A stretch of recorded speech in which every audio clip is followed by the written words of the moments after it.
Andrea Doul, Dieu et mes sous. 4e partie. Sujet divers. Chapitre 20. Dette et emprunt. Malheur à celui qui augmente le fardeau de ses dettes. Habacuc 2, 6. La Bible est catégorique. Pas de dette.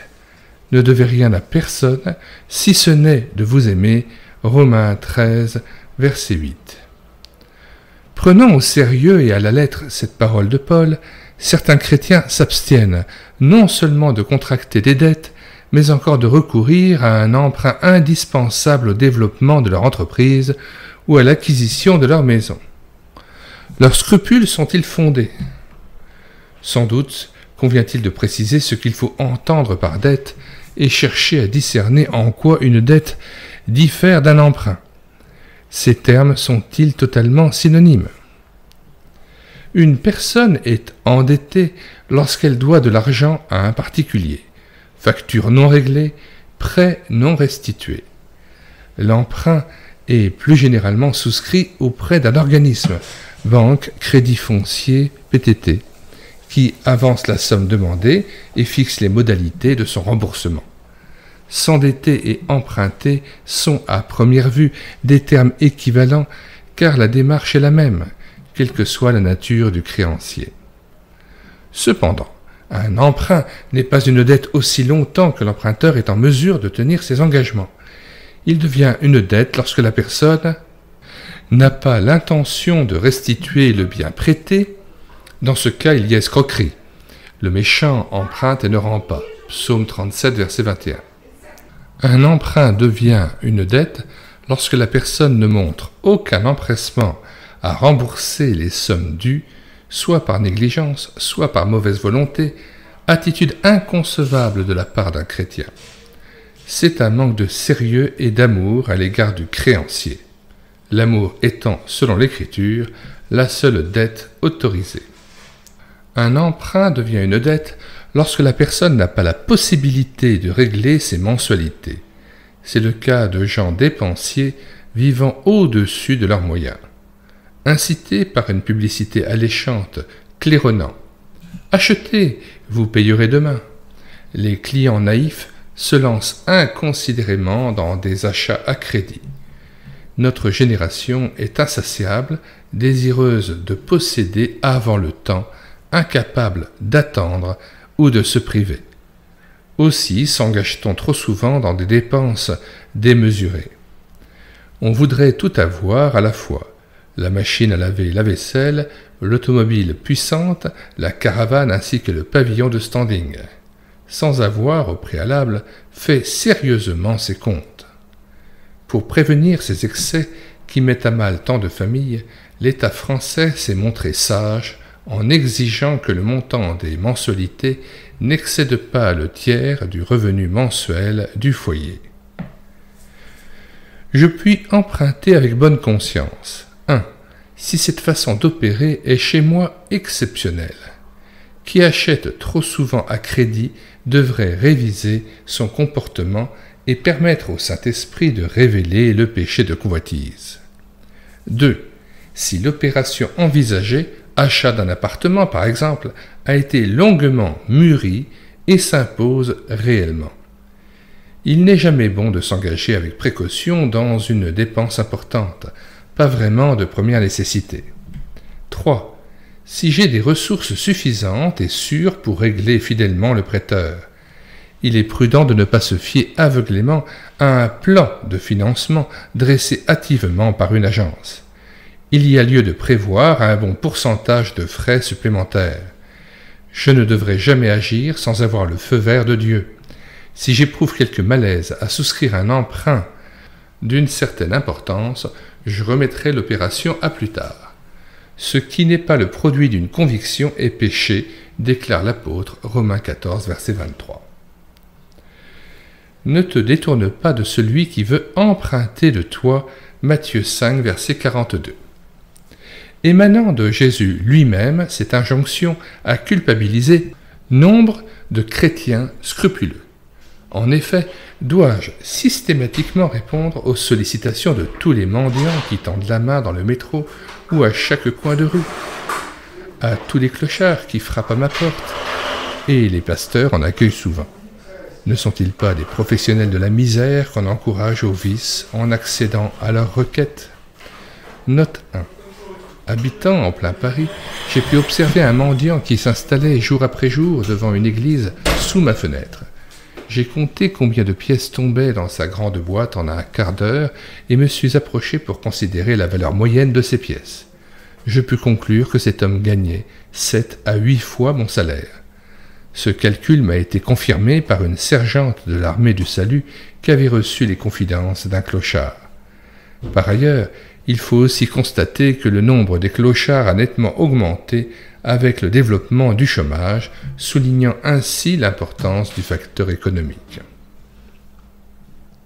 La loi de Moïse faisait un devoir à l'enfant d'Israël de porter secours à l'indigent, sans prélever d'intérêt lorsqu'il s'agissait d'un compatriote. Deutéronome 15, 7 et 11, Exode 22, verset 25 et Lévitique 25, versets 35 et 37. Il était condamnable de presser son débiteur et de l'accabler d'usure. Exode 22, verset 15. Durant l'année sabbatique, le créancier ne devait rien réclamer de l'Israélite, la terre n'étant alors pas cultivée. À l'approche de cette année, le prêteur, que pouvait faire hésiter un trop long délai pour recouvrer son avance, devait se montrer charitable et considérer les intérêts de l'indigent. Deutéronome 15, versets 1, 3, 7 et 10. Retour au texte. Si l'on replace cette parole de Jésus que nous avons lue précédemment, « Ne te détourne pas de celui qui veut emprunter de toi » Matthieu 5, 42. Si l'on replace cette parole dans son contexte, Matthieu 5, versets 38 à 48, il apparaît, semble-t-il, que le Sauveur encourage ici moins un acte d'entraide qu'un geste d'apaisement et de patience en réponse à une sollicitation violente, brutale. De fait, de quoi Jésus entretient-il ses auditeurs sur la montagne? Des persécuteurs, des méchants qui s'acharnent contre les enfants de Dieu. Aussi leur conseille-t-il de ne pas résister aux méchants, verset 39, mais de riposter par l'amour, verset 44. L'évangéliste Luc, qui reprend ce discours, paraît confirmer cette façon de voir. Ne réclame pas tes biens à celui qui les prend. Chapitre 6, verset 30. Je ne sais si cette explication est la bonne. Il serait dommage d'en faire un prétexte pour ne jamais ouvrir sa bourse à qui réclame aide et secours. Avec quelle insistance Jésus invite les siens à prêter sans espoir de retour, à fond perdu. Il préconise la pratique d'une charité désintéressée, appelée tôt ou tard à recevoir sa récompense. En tout cas, dans l'au-delà. Gardons constamment les yeux fixés sur la rémunération à venir. C'est important. Je pense qu'il faut avoir été roulé entre guillemets bien des fois pour discerner quand il convient de résister à certains quémandeurs.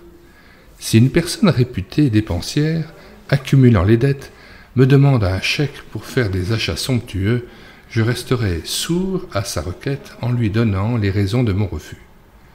Il m'est arrivé d'inviter un clochard, à qui je proposais un sandwich plutôt que de l'argent, à cesser de vivre au crochet des autres, d'être oisif et adonné à la boisson.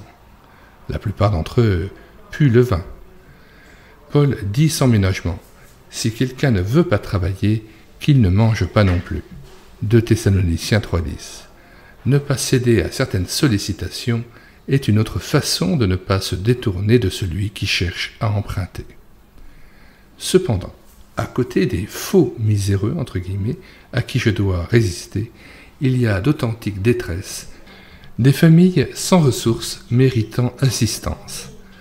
Je serais grandement coupable de me détourner de tels gens.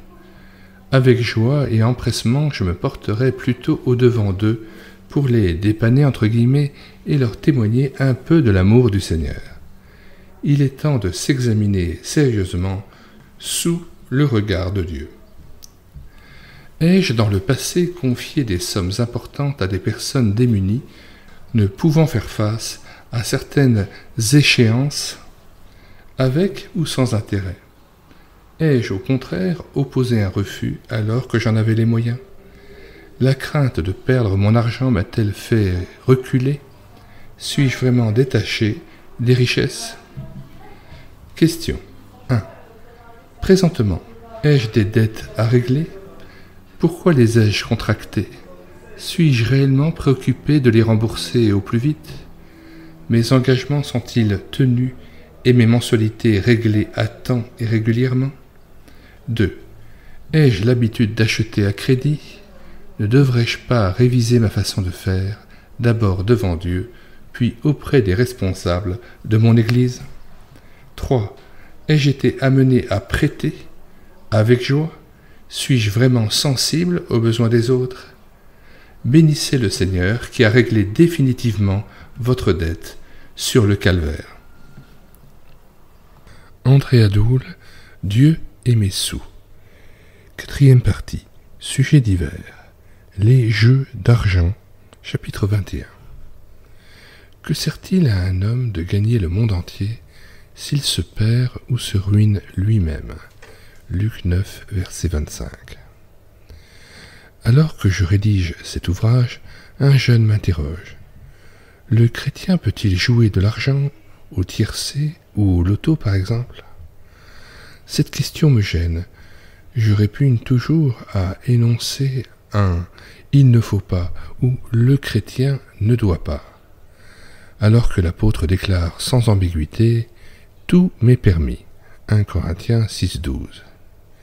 Ici un « non » catégorique à valeur de jugement. Il condamne ceux qui, la conscience en paix, par ignorance ou esprit d'imitation, ont rempli innocemment une carte de loto ou essayé une fois de pronostiquer au tiercé. Pourtant, la question vaut la peine d'être posée. Y réfléchir sans esprit de jugement n'est pas perte de temps. Et d'abord, pourquoi est-ce que je joue ou ne joue pas? Pour occuper le temps, ont répondu certains. Une chrétienne écrivait à ce sujet « On peut jouer au tiercé pour se délasser. Beaucoup ne font rien et s'ennuient le dimanche après-midi. C'est bien dommage.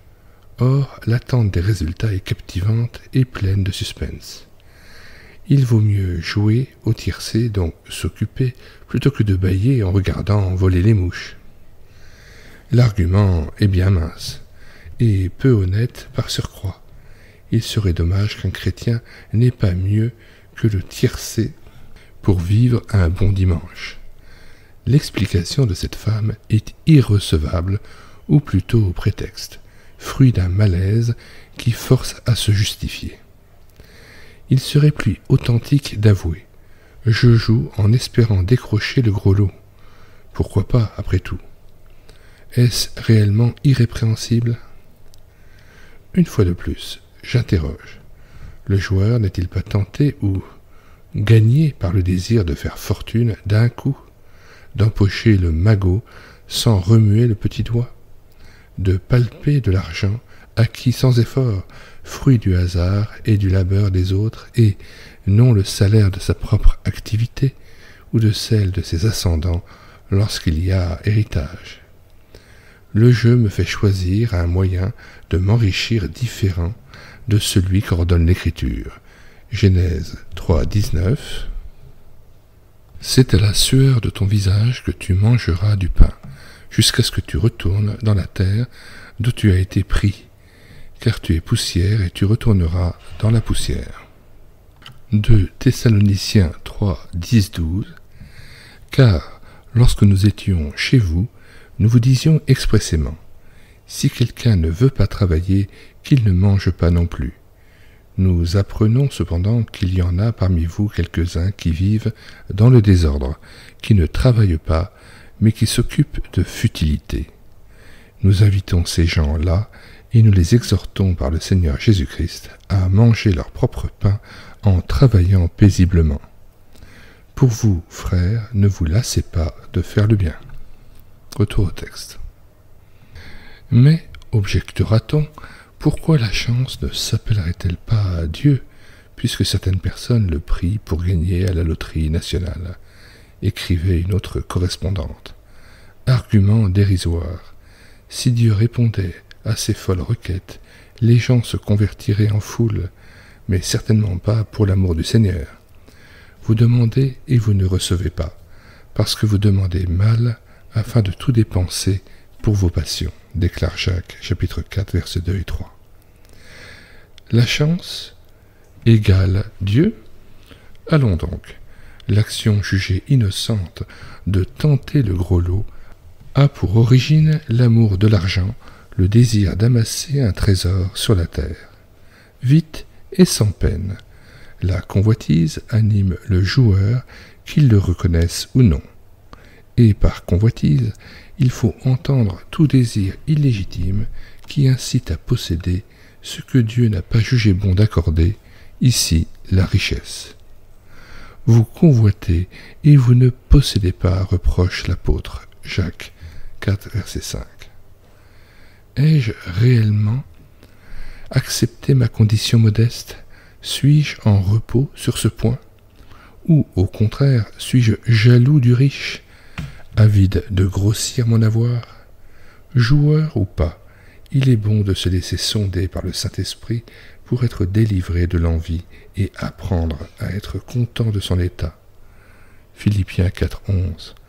En effet, c'est une grande source de gain que la piété, si l'on se contente de ce que l'on a.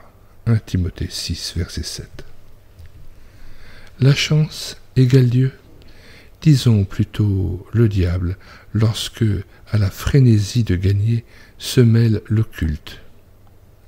Pour miser au bon moment sur le bon numéro, horoscope et voyante sont consultés plus souvent qu'on ne croit. Satan n'est-il pas à l'œuvre quand la passion de jouer s'empare de l'individu et l'entraîne dans de tragiques excès, ruine ou suicide? Perrette de la fable, le joueur s'imagine tenir la fortune, et il joue et rejoue, assuré qu'il possède 99 chances sur 100 de l'acquérir un jour ou l'autre. Folie. On a calculé que pour une course de 30 partants, 24 360 combinaisons sont possibles. Le parieur a donc autant de chances de trouver les 3 premiers numéros dans l'ordre que de découvrir le gagnant d'une nouvelle épreuve alignant 24 360 chevaux au départ. Après certains tirages d'un montant exceptionnel, les masses médias présentent l'heureuse personne ayant remporté le gros lot et chacun de l'admirer avec envie. Il vaudrait infiniment mieux penser à la foule immense des perdants pour être à jamais guéri de cette maladie. D'autres questions doivent être posées aux habitués des courses du loto, du tiercé, etc. Jouez-vous régulièrement toutes les semaines? Depuis combien de temps? Êtes-vous réellement pris par le jeu? Reconnaissez-vous être lié par cette passion? Certes, tous les joueurs ne sont pas atteints par la fringale de faire fortune en un temps record, mais un nombre trop grand de personnes se laissent gagner par la passion du jeu. Que de ruines a engendré la roulette! Hélas, il y a plus que la roulette. Tel jeu d'argent en apparence inoffensif peut entraîner des drames. Un chauffeur-livreur, âgé de 35 ans, est incarcéré pour avoir détourné une somme importante qu'il dépensait au PMU, persuadé que la chance viendrait bientôt lui permettre de la restituer. Son épouse, dans le besoin, doit chercher du travail pour nourrir ses 4 enfants. Dans la banlieue ouest de Paris, un employé oblige sa femme à lui remettre les allocations familiales pour les gaspiller au jeu. Un chrétien de fraîche date, maçon de son état, témoigne qu'il privait ses enfants de pain pour jouer au tiercé. Cependant, ne dramatisons pas. Tous les joueurs n'en sont pas là. Signalons seulement que le vrai gagnant du tiercé, du loto, de la roulette, c'est l'État, lequel encaisse des sommes colossales, des milliards.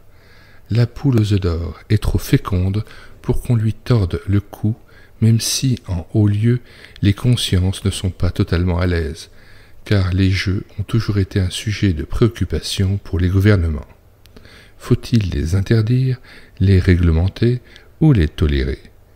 Il n'empêche qu'il subsiste toujours quand on n'en crée pas de nouveau. Avez-vous remarqué surtout le dimanche matin ces attroupements formés devant les guichets du PMU? Il faut savoir que ces 25 à 30 000 bureaux sont implantés dans des cafés, ce qui favorise la consommation de l'alcool. Des millions de gens sont de la sorte incités à y pénétrer chaque semaine et, conséquence logique, à consommer. Il faut le savoir et le dire, les jeux font bien plus de dupes et de victimes que de gagnants.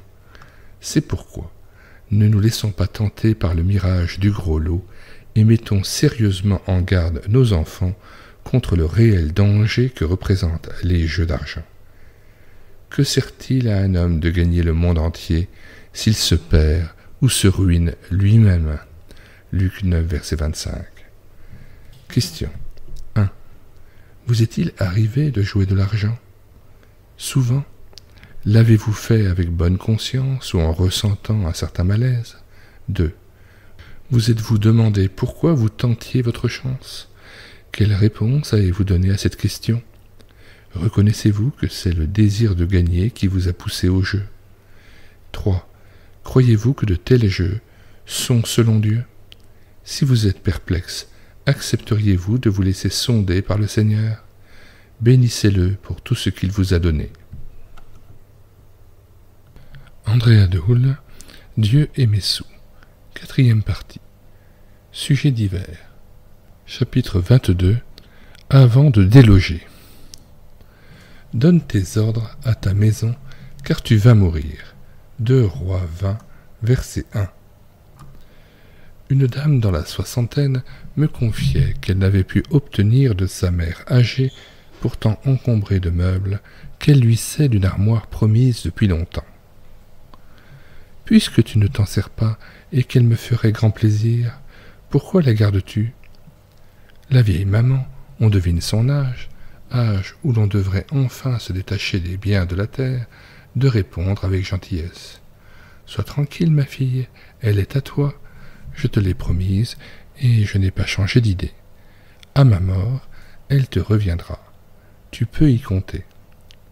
Et la fille de conclure: je ne sais si j'entrerai un jour en possession de ce meuble qui me serait présentement utile. Il viendra sans doute m'encombrer lorsque je n'éprouverai aucun plaisir à le recevoir. Si vous demandiez à des personnes avancées en âge ayant économisé sou par sou durant leur vie entière, que pensez-vous faire de cet argent que vous laissez à la banque comme s'il devait dormir de son dernier sommeil? Vous recevriez certainement une réponse de ce genre. Mais j'ai des enfants. C'est à eux que je destine mes biens. Je tiens à leur laisser un héritage suffisant qu'ils ne manqueront pas d'apprécier le moment venu. Si le prétexte, car c'en est un, est fort joli, Dieu ne s'y laisse pas prendre cependant. Les biens cédés aux siens en héritage, donc après la mort, en réalité, ne sont jamais donnés. Le drame, c'est qu'au regard du Créateur, ces dons-là ne comptent pas. Absolument pas. La charité posthume ne rapporte rien dans l'autre monde. Un don généreux, en espérance entre guillemets, n'est qu'un faux semblant. Il permet de faire des courbettes à Mammon, de garder ses richesses, avec le sentiment réconfortant d'être plein de générosité. D'ailleurs, rares sont les parents aisés qui, de leur vivant, font des largesses à leur progéniture. Une fois la salle à manger ou la chambre à coucher offerte en cadeau de mariage, c'est fini, qu'ils se débrouillent. Que de jeunes couples en difficulté ont pu végéter parce que les biens paternels ne leur étaient donnés qu'en espérance. Et c'est brusquement, lorsque ces foyers sont enfin au large et bien installés dans la vie, que le gros paquet entre guillemets leur échoit. La preuve est faite, on préfère ces biens à ceux qu'on prétend aimer. Ésaïe, au chevet du roi Ézéchias, gravement malade, lui enjoignit de mettre de l'ordre dans sa maison avant de déloger. Rude nouvelle, mais précieux conseil, toujours valable. Trop de chefs de famille brusquement rappelés à Dieu laissent après eux une situation des plus embrouillées. Ces pères ont mené leur action solitaire sans juger utile d'y associer épouse et enfants. Il en découle une succession difficile. Des parents laissés sottement dans l'ignorance ont été par la suite injustement exploités, accablés de dettes, ruinés parfois.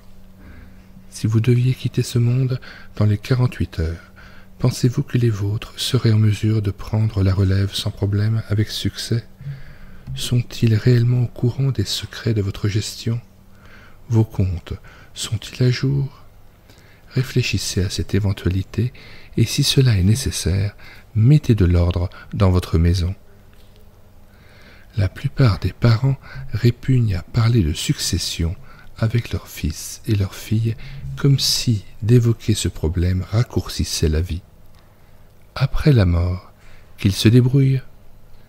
Or, que de drames surgissent lorsqu'il est procédé au partage de l'héritage. Seriez-vous heureux d'apprendre que vos enfants vont se disputer et se brouiller lorsqu'ils passeront devant le notaire?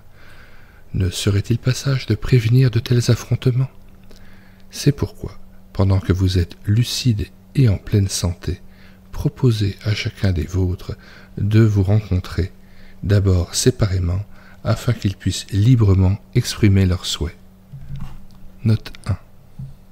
Ce qui suit n'est qu'une suggestion. Tour au texte.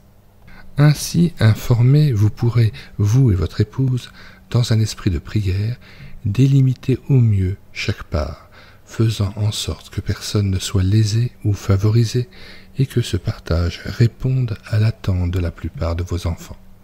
Ensuite, vous leur ferez connaître votre décision en les aidant à accepter ce qui serait susceptible de les décevoir.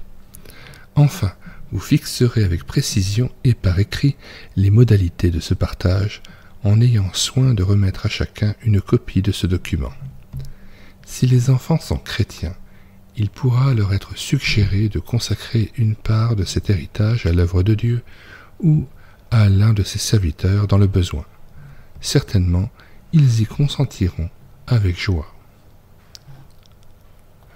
Voici un couple sans enfants, se disant chrétien, le mari et la femme ayant l'un et l'autre exercé un métier lucratif.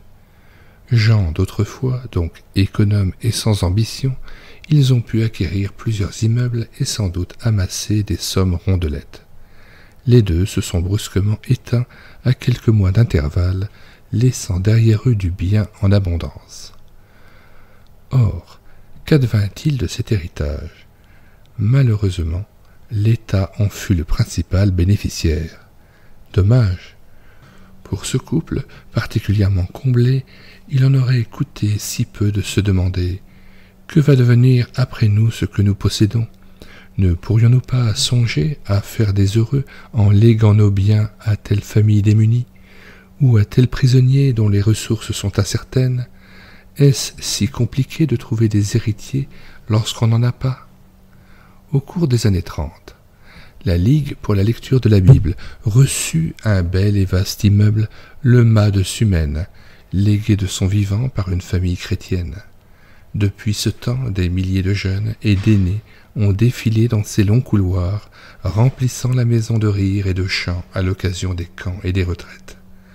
Je puis affirmer, pour en avoir eu les preuves, que des centaines d'entre eux sont devenus de fervents disciples de Jésus-Christ, et j'incline à croire qu'à la résurrection, cette famille généreuse sera accueillie dans les tabernacles éternels par une foule d'amis à eux inconnus.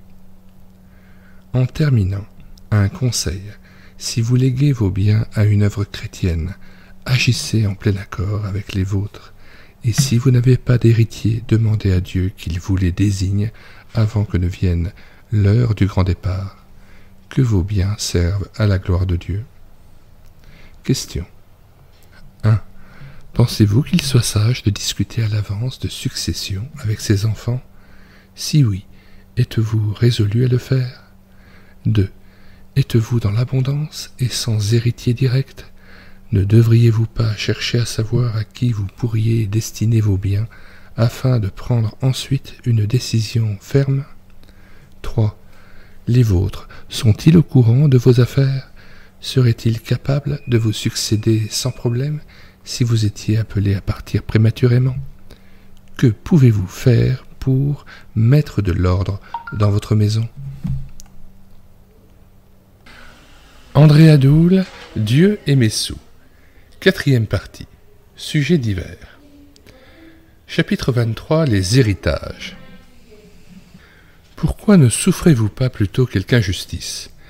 Pourquoi ne vous laissez-vous pas plutôt dépouiller? 1 Corinthiens 6, verset 7b. Une voix sort de la foule rassemblée autour de Jésus. Dis à mon frère de partager avec moi notre héritage. Luc 12, versets 13 à 16. Le maître refuse, énergiquement. Dans la famille israélite, le fils aîné recevait une double portion d'héritage, mais avait la charge d'entretenir la mère et les sœurs non mariées. Deutéronome 21, verset 17. Succédant au père défunt, il devait procéder à la distribution des biens de la famille entre les autres frères, le reste étant divisé en parts égales. Pourquoi cet auditeur réclame-t-il sa part d'héritage? Aurait-il tout dépensé et s'attend-il à ce que Jésus use de son autorité pour inciter son frère à lui verser une somme supplémentaire? L'aîné, peu honnête, aurait-il frustré son cadet d'une partie des biens qu'il devait recevoir? Certainement pas. Le refus de Jésus de prendre fait et cause pour le plaignant est visiblement une réponse à cette interrogation. En mettant en garde ses auditeurs contre l'avarice, le maître laisse entendre que son interlocuteur est possédé par l'amour des richesses. Les gens avides d'espèces sonnantes et trébuchantes se croient toujours dupés dans les transactions ou les partages. Ils prétendent être lésés et soupçonnent volontiers la malhonnêteté chez les autres. Parce qu'ils se croient victimes même des gens honnêtes, ils réclament toujours. Les avares sont pointilleux et détestables en affaires. Êtes-vous dans la perspective d'un prochain héritage? Tant mieux, mais prudence. Soyez fermement résolus à ne rien faire, à ne rien exiger qui soit susceptible de déclencher un conflit, d'entraîner une irrémédiable rupture avec l'un des vôtres. Harmonie d'abord, même si je dois être lésé dans le partage, même si je ne puis obtenir ce que j'escomptais recevoir. Je veux être prêt à renoncer à la belle pendule ou la commode Louis XV que je convoite depuis longtemps. Je refuserai d'user de ruse pour parvenir à mes fins et me ferai un devoir de considérer les intérêts de ceux qui prennent part à ce partage. Philippiens 2, verset 4. Ainsi, j'aborderai sereinement une séance qui, trop souvent, se termine par des brouilles. Il est certain que cette attitude ne m'empêchera pas de faire connaître clairement mes désirs, ni d'insister avec calme pour obtenir ce qui me revient de droit. Aussi longtemps qu'on voudra bien m'écouter. Naturellement, je me garderai de proclamer que je suis prêt à me ranger parmi les frustrés, ce serait tenter les autres et encourager certaines rapacités. C'est lors d'un partage d'héritage que je puis mesurer la profondeur des liens qui m'unissent à mes bien-aimés entre guillemets. Si je suis appelé à y prendre part, je me préparerai avec prière, fermement décidé à obéir à l'injonction de l'apôtre. Autant que cela dépend de vous, soyez en paix avec tous les hommes. Romains 12, verset 18. A fortiori avec les membres de ma famille. L'Ancien Testament évoque longuement la distribution des terres de Canaan, répartition qui s'accomplit sans la moindre bavure entre guillemets. Lisez les chapitres 13 à 21 du livre de Josué et notez de quel luxe de précaution s'est entouré le chef d'Israël pour mener à bien cette opération délicate. Le partage fut équitable, sans erreur et accepté de tous. Seule la tribu d'Éphraïm, mécontente de son lot, releva l'exiguïté de son territoire. Motif inexact, puisqu'il lui restait à occuper la montagne d'Éphraïm, toujours en friche. Chapitre 17, versets 14 à 18. Les plaintes de ses proches. Josué était justement de la tribu d'Éphraïm, démontrait hautement son impartialité. Il n'avait nullement favorisé les siens. Ce détail nous parlera si nous sommes tentés de marquer une préférence pour l'un de nos enfants. Le fils chrétien, par exemple, à qui l'on fait la part trop belle au préjudice de celui qui résiste à l'Évangile. Je revois telle famille définitivement déchirée à cause d'un testament lésant le non-croyant. Si vous devez rédiger un testament, veillez à utiliser un langage clair et précis, ainsi que des formules simples, n'autorisant aucune ambiguïté. Et si l'héritage est d'une certaine importance, demandez conseil à un homme de loi, chrétien de préférence. Note 1. Ici, on peut recommander la brochure de M. Gendrel, Le Testament du chrétien. Retour au texte. Question 1.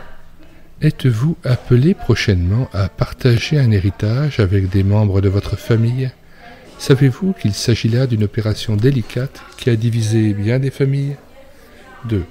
Dans ce cas, acceptez-vous, car telle est la pensée du Seigneur, d'être lésé de ne pas recevoir tout ce que vous seriez en droit d'attendre, d'être le moins bien partagé? 3. Accepteriez-vous même de tout perdre pour rester unis aux vôtres en sachant que vous avez des biens meilleurs et qui durent toujours? Lisez 1 Corinthiens 6, 7b. Pourquoi ne souffrez-vous pas plutôt quelque injustice? Pourquoi ne vous laissez-vous pas plutôt dépouiller? André Adoul, Dieu et Messou. 4e partie, sujet divers. Chapitre 24, emploi incompatible. Quoi que vous fassiez, faites tout pour la gloire de Dieu. 1 Corinthiens 10, 31. Un couple tenait un bar à proximité d'une grande usine dans la banlieue sud d'une ville de province. La femme, chrétienne depuis peu, était réellement éprouvée de devoir, chaque jour, servir à boire à des hommes grossiers, vilipendant leur salaire dans une atmosphère empestée de fumée et de jurons. Que pouvait faire cette épouse? Son mari, le patron de l'établissement, ne comprenait rien aux scrupules et aux troubles de son épouse. L'affaire marchait bien, alors pourquoi en changer? De plus en plus attristée, à l'instar de Lot, elle tourmentait journellement son âme, juste à cause de ce qu'elle voyait et entendait. De Pierre 2, 8. Cette chrétienne fit monter une prière on ne peut plus étrange, mais combien inspirée. Seigneur, ruine-nous. Seigneur, ruine-nous. Elle avait bien compris que seule une faillite pouvait forcer le mari à changer d'emploi. Or, les affaires fructifiaient et l'homme n'en démordait pas. Les semaines passèrent. La femme fit de son mieux pour se montrer servante du Seigneur dans ce milieu bruyant et envinassé. Un jour pourtant, la nouvelle tomba, jetant la consternation dans le café. On est dans le beau drap, la direction de la fabrique vient de déposer son bilan. Nous serons sans travail à la fin du mois. C'est le chômage. La nouvelle, en effet, devint réalité. L'usine fermée, le bistrot perdit du même coup sa clientèle, et la fabrique étant située loin de l'agglomération, le quartier devint désert. Le mari dut alors songer à se reconvertir, à la joie de son épouse, qui voyait là une réponse de Dieu. Une joie mêlée de tristesse cependant, car cette femme avait trop de cœur, je suppose, pour rester insensible aux difficultés de ses clients, maintenant au chômage. Le couple connut des temps éprouvants. Heureusement, les deux purent ouvrir un magasin de primeurs au centre de la ville et gagner ainsi leur vie avec la conscience à l'aise. Dieu avait honoré la prière de celle qui avait préféré son maître à un peu d'argent. Un chrétien ne peut remplir n'importe quel emploi sous prétexte que l'argent n'a pas d'odeur, ou que Dieu donne la force de rester fidèle n'importe où et dans n'importe quelle activité. Peut-être reprochera-t-on à l'épouse citée plus haut d'avoir démissionné devant les difficultés, elle qui avait l'occasion quasi quotidienne de rendre un témoignage vivant à Jésus-Christ dans ce milieu difficile. C'est vrai, et j'incline à croire que cette femme bien trempée était de taille à exprimer sa foi même dans un bistrot. Mais la prudence est aussi une qualité chrétienne. Aucune loi ne m'empêche de marcher sur le bord d'un toit et Dieu peut me tenir en équilibre si je dois y ranger des tuiles.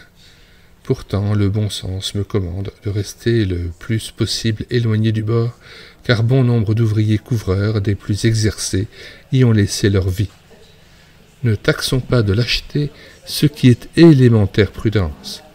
À ce sujet, rappelons ici un récit biblique bien connu. Au moment de son arrestation, Jésus demande à ses traqueurs de laisser aller ses disciples. Jean 18, verset 8. Lui qui avait d'ailleurs recommandé expressément à Pierre de ne pas le suivre maintenant. Jean 13, 36. Ne tenant aucun compte de ce conseil, l'apôtre se rendit jusque dans la cour de Caïphe.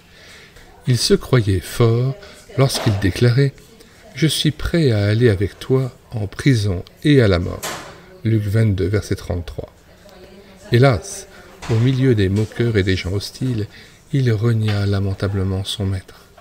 Au contraire, si c'est Dieu qui nous place dans une situation difficile, il ne manquera pas de nous communiquer la force de tenir bon et même de le glorifier dans l'épreuve. Bien que laissé dans un milieu dépravé à Silo, l'enfant Samuel ne subit nullement l'influence délétère des fils d'Élie, réputés malhonnêtes et débauchés. Par la grâce de l'Éternel, il resta pur et fidèle. À l'inverse, si de notre propre chef, nous nous plaçons dans une situation dangereuse pour notre âme, nous tentons le Seigneur et sommes alors en danger de tomber, n'étant pas assurés de son secours. Il est des professions que l'enfant de Dieu ne saurait envisager parce qu'elles sont franchement malhonnêtes, où il faut tricher pour réussir par exemple, ou liées à l'exploitation du péché, le commerce des stupéfiants, des alcools, tout ce qui touche à la prostitution, à la pornographie ou aux jeux de hasard. Quant à la spéculation boursière ou autre, elle apparaît moralement incompatible avec la vocation chrétienne. B. Des emplois fort honnêtes peuvent mettre en danger une âme mal affermie. Si le métier d'hôtesse de l'air est exaltant pour qui se passionne de voyage ou d'aventure, il faut admettre qu'il expose la jeune fille à de réelles tentations à une époque où les mœurs sont particulièrement relâchées. Une chrétienne à l'âme bien trempée pourra mieux tenir là où d'autres ne manqueront pas de tomber. C. Enfin, des personnes compétentes à qui sont confiées de grandes responsabilités dans l'industrie, le commerce, la nation, peuvent être à tel point absorbées par leur immense tâche qu'elles en viennent à négliger leur foyer et à délaisser l'œuvre du Seigneur. Certaines épouses de médecins se plaignent d'avoir un conjoint tellement donné aux autres, nuit et jour, qu'elles le voient rarement au foyer, juste pour manger et dormir, quand il n'est pas absorbé dans ses pensées. Grand est le risque pour ces praticiens dévoués de tomber dans le domaine public entre guillemets. Certes, il n'est pas aisé de limiter son activité lorsque le devoir appelle. Toutefois, il sera possible d'y parvenir avec le secours de Dieu si l'on est résolu à ménager son entourage et à ne pas courir le risque de craquer ou de perdre pied spirituellement. Des pères de famille, pour une raison analogue, devraient renoncer à exercer une profession exigeant des absences prolongées et convenant mieux à des célibataires, routiers, pilotes, voyageurs de commerce, représentants. Mon travail me perturbe-t-il? A-t-il une incidence fâcheuse sur ma famille ou ma vie intérieure? M'amène-t-il à déserter l'Église et à abandonner mon ministère dans l'œuvre de Dieu? Alors, courageusement, j'envisagerai, s'il le faut, de changer de métier, quitte à faire subir à mon salaire une sérieuse amputation. Si ton œil droit est pour toi une occasion de chute, arrache-le. Matthieu 5, 29. Rude conseil qu'on pourrait formuler ainsi. Si ton activité pour toi et ton entourage une occasion de chute, renonce-y et cherche-en une autre. Beaucoup de chrétiens ne sont pas pleinement heureux dans leur vie professionnelle. Les uns sont tourmentés parce qu'ils occupent un emploi dans une affaire qui leur paraît louche. D'autres, pour plaire à un patron peu scrupuleux, mais qui paie bien, acceptent de frauder, de mentir au téléphone, de taper de fausses factures. Il n'est pas facile de changer d'employeur ou de se reconvertir en période de crise, mais doit-on céder au mensonge et piétiner sa conscience? Qui a la notion de la sainteté de Dieu et désire lui plaire ne peut s'épanouir hors du chemin de la vérité. Il y a toujours une voie de sortie pour qui honore le Seigneur. Sitôt après la dernière guerre, lors d'un camp que nous dirigions dans le Gard, un jeune homme se tourna vers le Christ et lui offrit sa vie. Il en donna la preuve en informant son patron qu'il ne pourrait plus désormais mentir à la clientèle comme il était tenu de le faire auparavant. Il fut congédié sans ménagement, bien qu'étant le soutien d'une famille nombreuse. Incompris chez lui, les siens ne partageaient pas sa foi. Ce jeune homme connut un temps difficile. Mais Dieu lui vint en aide et lui permit de monter une affaire qui prospéra rapidement. Ainsi lui fut-il donné de pourvoir aux besoins du foyer et d'expérimenter la bonté de son maître. Je n'ai pas vu le juste abandonné, ni sa descendance mendiant son pain, déclare l'Écriture. Psaume 37, verset 25. Constatation bien encourageante. Les parents ont le devoir de conseiller leurs enfants dans le choix d'une profession, mais sans nourrir à leur égard une ambition démesurée. Trop souvent, ils visent la belle situation, lucrative et bien en vue, quoique dangereuse pour l'enfant. Nombre de fils et de filles ont été perdus pour le maître à cause des folles prétentions d'un père ou de l'ambition démesurée d'une mère. Le bien spirituel de l'enfant doit passer avant tout. Sans conclure toutefois qu'il est contraire à Dieu d'envisager des études supérieures pour un enfant particulièrement doué. Non, il est légitime de vouloir donner aux siens le maximum de connaissances, pourvu que le Seigneur reste en tout le premier. Colossiens 1, verset 18. D'abord sa gloire. Nous lisons Colossiens 1, verset 18. En parlant de Christ, il est la tête du corps de l'Église. Il est le commencement, le premier-né d'entre les morts, afin d'être en tout le premier. Question 1. Êtes-vous heureux dans votre profession? Pourquoi? Y a-t-il dans votre activité des pratiques que votre conscience réprouve et qui vous tourmentent? Avez-vous parlé de votre trouble à un frère ou à un ancien? Qu'est-ce qui vous empêche de régler ce problème? 2. Êtes-vous certain de donner de bons conseils à vos enfants qui envisagent une situation apparemment incompatible avec la vocation chrétienne? Pourquoi les poussez-vous dans telle voie? 3. Êtes-vous vraiment préoccupé du bien spirituel de vos enfants?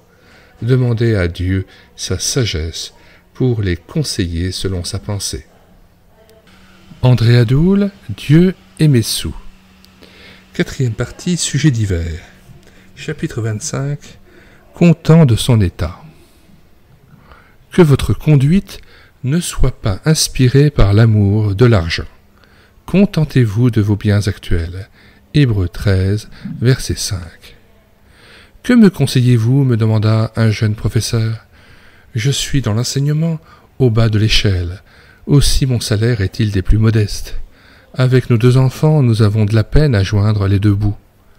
Or, je reçois une proposition d'emploi à Anvers où je gagnerai le double. Elle me tente. Qu'en pensez-vous? Mon ami, lui dis-je, pour vous donner une meilleure réponse, il me faudrait un supplément d'information.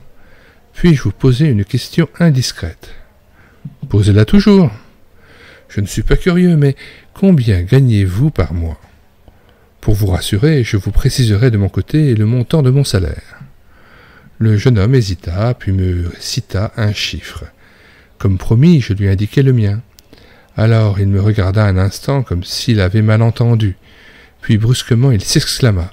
« J'ai compris. » Quelques mois plus tard, je le rencontrai à l'issue d'un culte et lui dis ma surprise. « Vous, ici, vous n'êtes donc pas à Anvers ?»« Non, mais après notre conversation, j'ai vu clairement ma situation. Je n'ai pas changé d'emploi et reçois donc toujours le même salaire. Or, maintenant, non seulement nous bouclons, mais plus encore, nous mettons de l'argent de côté. » Pour se rendre à son travail, une épouse accomplissait dans les embouteillages de l'agglomération parisienne 140 à 150 km par jour. Elle vint vers moi pour être aidée. La voyant à bout de souffle, perturbée, je lui conseillai de quitter son emploi et de s'occuper des siens. Mais, me dit-elle, nous venons de construire un pavillon et tous les mois nous avons des traites à payer. Or, les échéances reviennent vite et les mensualités sont importantes. 2 salaires sont indispensables pour honorer nos signatures. Malgré ces vraies raisons, je n'en débordais pas et encourageais cette maman à cesser son activité. Je l'assurais que l'argent le plus facile à gagner est celui que l'on économise. Durant 4 ou 5 mois, je fus sans nouvelles de cette dame. L'avais-je fâchée? Non, car elle me donna signe de vie en me lançant une carte respirant la joie. J'ai enfin accepté de suivre votre conseil. Non sans hésiter, j'ai renoncé à mon travail et à notre surprise nous avons retrouvé notre équilibre financier. Quant à moi, je suis au meilleur de ma forme et nos enfants apaisés nous réjouissent. Nous pouvons en famille nous réunir autour de la Bible et vivre ensemble une vie normale. Nous sommes heureux. Quel témoignage! Certes, la vie moderne exige beaucoup. Les besoins sont variés, immenses, et les occasions de dépenser quasiment illimitées. Je dois résister à la tentation de goûter à tout. Les produits sont si alléchants, si bien présentés, et accepter de vivre en fonction de mes ressources. Ceci étant dit, je puis légitimement chercher à occuper une situation plus lucrative, si j'en ai les compétences, afin d'élever le niveau de vie du foyer si cela s'impose, mais surtout dans le but de semer plus abondamment selon 2 Corinthiens 9,6, pourvu que ce motif ne cache pas la soif de s'enrichir. 2 Corinthiens 9,6, sachez-le, celui qui sème peu moissonnera peu, et celui qui sème abondamment moissonnera abondamment. Retour au texte. Quand l'apôtre Paul écrit du fond de sa prison à Rome, j'ai appris à me contenter de l'état où je me trouve, insistant sur le « réjouissez-vous » Philippiens 4, versets 11 et 4. Sa situation n'est guère enviable. Pourtant, il ne se plaint nullement. S'il parle de disette, verset 12, et de tribulation, verset 14, c'est seulement pour encourager ses amis de Philippe si généreux à son égard. Philippiens 4, 14, 16 et 17. Leurs dons sont tombés à point. Outre sa situation précaire, l'apôtre est dans les chaînes, devant une alternative inquiétante, la mort violente ou l'acquittement. Son sort va se jouer bientôt. Pire que tout cela, des frères prêchent contre lui pour le discréditer, parvenant à faire le vide autour de lui. Je n'ai personne qui partage mes sentiments, chapitre 2, verset 20, reconnaît-il avec tristesse. Alors pourquoi l'apôtre est-il si heureux en dépit de la pauvreté, de l'hostilité et de la mort qui le guette? Son secret tient en un seul mot, Jésus. Il est son bien suprême. Rien ne lui est comparable. Tout le reste, argent, confort, honneur, n'est que de la boue, chapitre 3, verset 8.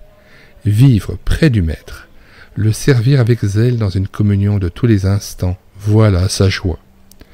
Les insatisfaits, perpétuels mécontents, ont les yeux ailleurs, rivés sur les biens terrestres. Celui qui aime l'argent n'est pas rassasié par l'argent, reconnaissait l'opulent Salomon, Ecclésiaste 5, verset 9. C'est pourquoi la vigilance s'impose. Je n'imiterai pas telle épouse insatiable. Elle harcelait son mari, estimant son salaire insuffisant, alors qu'il occupait une situation des plus enviables. Conséquence, le foyer est aujourd'hui en pleine débâcle. Non, je veux cesser de donner aux riches la valeur qu'elles n'ont pas et être déterminé à apprendre à me contenter de l'état où je me trouve. Et voici quelques paroles de la Bible qu'il vaut la peine de méditer. C'est une grande source de gain que la piété si l'on se contente de ce que l'on a. 1 Timothée 6, 6. Ceux qui veulent s'enrichir tombent dans la tentation, dans le piège et dans une foule de désirs insensés et pernicieux qui plongent les hommes dans la ruine et la perdition. 1 Timothée 6, 9. C'est la bénédiction de l'Éternel qui enrichit et il n'y ajoute aucun chagrin. Proverbe 10, verset 22. Le cœur content est un festin perpétuel. Proverbe 15, verset 15. Mieux vaut peu avec la crainte de l'Éternel qu'un grand trésor avec le désordre. Proverbe 15, verset 16. Celui qui aime l'argent n'est pas rassasié par l'argent. Ecclésiaste 5, verset 9. Question 1. Suis-je insatiable et mécontent en considérant mon modeste salaire? 2. Le Christ est-il votre trésor? Êtes-vous préoccupé par-dessus tout de vivre près de lui dans une vraie communion? Béni soit Jésus qui a remis ma dette et payé un si grand prix pour que je sois l'héritier de sa gloire. Je veux être reconnaissant de ce que je possède et bénir plutôt le Seigneur. Il a pourvu à mes besoins avec fidélité.